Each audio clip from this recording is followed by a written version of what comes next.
Pete Carmichael's time as the offensive coordinator of the Saints is officially over. So that brings up the question, what's next for New Orleans? You're listening to the Straight Up Saints podcast.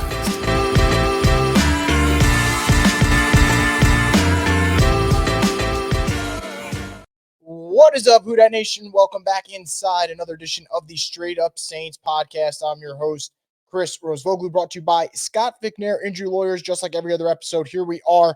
Going to keep it relatively short for now, but we'll have a lot more coverage of this for Brew Crew Media. Let's start off with the big news of today. The Saints parting ways with offensive coordinator Pete Carmichael. Obviously, Pete's been in the building for a long time. We were getting close to 2 decades as far as Pete's tenure was concerned.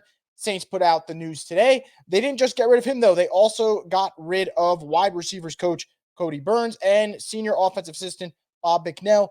This is what Dennis Allen had to say in his statement. He said, "I would like to thank Pete, Bob, and Cody for their service to New Orleans and to this coaching staff. These type of decisions are never easy to come to, but are necessary as we move forward."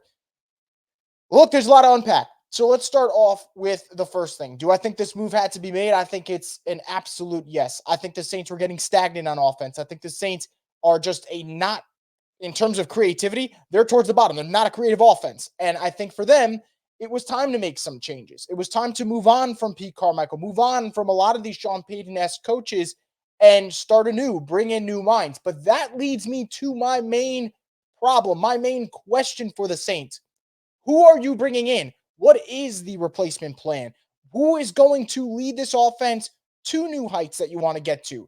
Because I think if you're getting rid of Pete Carmichael, which clearly is the case now today, if it's for John Gruden, that's not moving me. It's just not. I think it's more of the same old plus a little bit of a controversy to throw on top to sprinkle in. So are you going out there and getting a young offensive mind? Are you trying to go find that next hotshot coordinator that becomes a potential head coaching candidate? Those are the guys you want to seek out. If the plan is to bring in John Gruden because that's what's comfortable for Derek Carr, and that's the only guy that is willing to work with Dennis Allen, and that would make sense for Gruden's case, then I don't know. That just doesn't move me.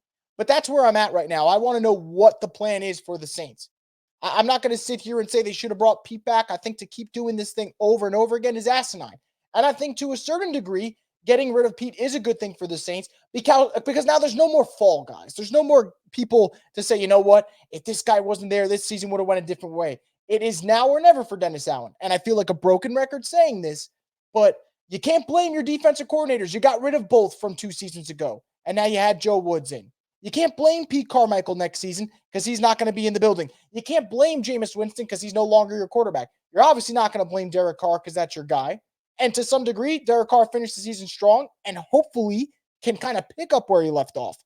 But you need the right guy in the building to do so. You're going to need someone, in my opinion, that's going to hold Derek Carr accountable, that's going to challenge him, while also making sure your offense doesn't start off the way they did this season. If I go back to the beginning of the year for the Saints, this offense was strictly and simply not good enough. Not good enough. I go back to the first game of the season. They won 16-15. The next game, 20-17. The next game, they lost 18-17. Then they had 9 points against the Bucs.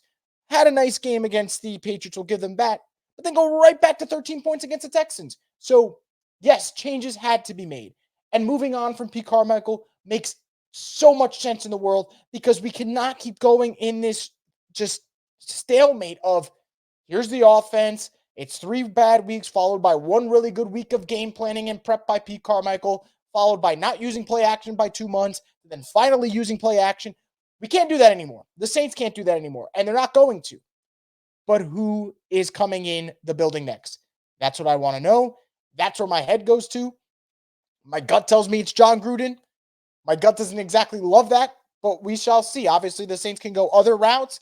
Maybe Dennis Allen calls up a guy like Greg Olsen, who he's worked with before. Again, I'm thinking of familiarity.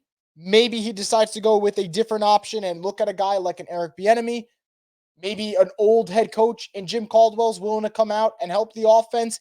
I don't know who it's going to be. Maybe it's Zach Robinson. That's a hot shot name that people love. Maybe it's Cliff Kingsbury. I don't know. I'm just going to throw out these names because we are finally in a position of uncertainty for the Saints. And that could be a good thing. It could also be a bad thing. We have to see how this all plays out. But I think moving on from Pete was the right move for the Saints. DraftKings Sportsbook, an official sports betting partner of the NFL playoffs, is bringing you an offer that'll help make the playoffs electrifying. New customers can bet $5 on any game and get $200 instantly in bonus bets. Download the DraftKings Sportsbook app now and use code BOOT. New customers can bet just $5 to get $200 instantly in bonus bets. Only on DraftKings Sportsbook with code BOOT.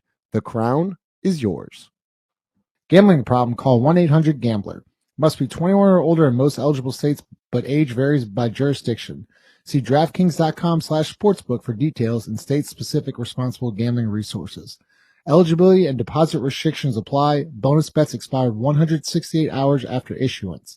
Terms at sportsbook.draftkings.com/basketball terms. Once again, thank you to DraftKings. So what do you think about this situation? Do you think the Saints made the right move today, moving on from Pete Carmichael? But more importantly, I want to know who you think should be the offensive coordinator of the Saints for the 2024 season. So comment below. Also subscribe to the Boo Crew Media YouTube channel if you have not yet, because this is going to be a hectic offseason. I mean, we are now entering, like I said, a job search for the Saints. They got to find a new offensive coordinator, a new wide receivers coach. They can get another senior offensive assistant in there. So I'm very fascinated to see how this all plays out. And if the Saints make the right moves, who knows? Maybe they can do what Tampa Bay did this season, which you get into the playoffs, you win a game, and who knows? Maybe Tampa Bay gets the conference title game. We'll have to see how that all plays out. But it all started with them making a change at OC, bringing in Dave Canales and having success. And now all the attention turns over to who DA brings and if he can get this hire right. And if he can't, then he's probably going to be on the unemployment line soon enough. So that's going to wrap it up here. Like I said, guys, subscribe for more and stay tuned for more coverage here from the Straight Up Saints.